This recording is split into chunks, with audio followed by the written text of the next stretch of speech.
You know what is actually comical for me to watch? Like, to the point where I could grab my popcorn, sit down, and be like, is watching all of the men that have been hoes their whole lives, like college football players, college basketball players, just never wanted to settle down, was always ripping and running, partying. Now we're all like almost 30, right? And watching them scramble to find a wife is the most comical thing I think I have seen to this day.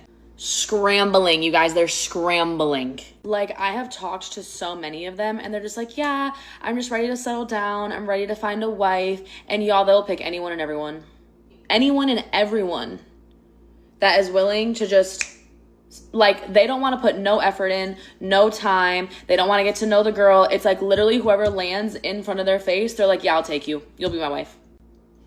It's like kind of mind-blowing, but at the same time kind of sad, because these men never wanted to settle down, y'all. Like, never had a girlfriend, never was like serious with anyone, never claimed anyone. And now it's like they're getting older, like 28, 29, 30. They're freaking the fuck out and they're literally rushing to find a wife because now they deem that it's time to settle down.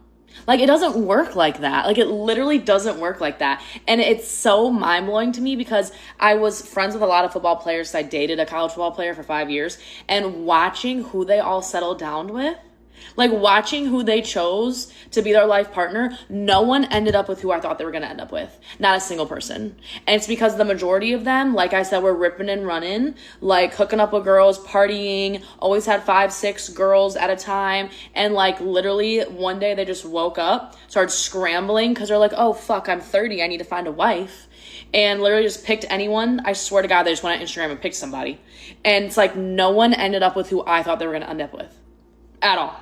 The amount of projection this woman is displaying is astronomical. Everything she is saying is what her and women like her are doing. Now, to be fair, anyone 30 plus typically will lower their standard and be more willing to just marry anybody, because for the vast majority of people, it's all they can really do. But the men she's talking about aren't doing that, especially today. They have far too much to lose. They aren't just going around marrying anybody. There are far too many Britney Renners just running around. The reason why these guys end up with someone you wouldn't think they'd end up with is because of women like her and you. Vultures are trying to take whatever they can from them. And the reason for waiting is completely different also. Their job is very demanding and has them on the road for most of the year. On top of classes, jobs, are trying to go professional. So in their 30s, when their career starts slowing down, that's when you'll see them start looking more seriously. You waited because you're a 304 and thought you had infinite time. Her video is nothing but projection. The only one scrambling around here is her, because these guys really don't have any shortage of people lining up to marry them, but I'll bet anything she does. And that's why she's here seething and coping about it, because they get to live the lifestyle she was, with partying, having rosters, and then at the end having everybody line up to marry them, while they all moved on from her. And what these women never understand, women and men's dating dynamics are completely different, and just because you acted the same in your 20s doesn't mean you deserve the same result in your 30s. And now she's out here projecting her experience on everybody else. And what I think is going on behind all this projection is she is mad the guy she likes isn't with her, and is probably with someone who she deems less prettier than her, which may be the case, but that girl also doesn't have the body count you have, and is probably nicer and more willing to be a wife in more than name only. And this is exactly why we tell women you can't date like a man, a top 10% man, or you'll end up like her, seething, projecting, using thoughtnomics to think what you're doing is exactly what they're doing. They pick that person, where you're gonna get stuck with whoever you get stuck with, and you're just mad they didn't pick you.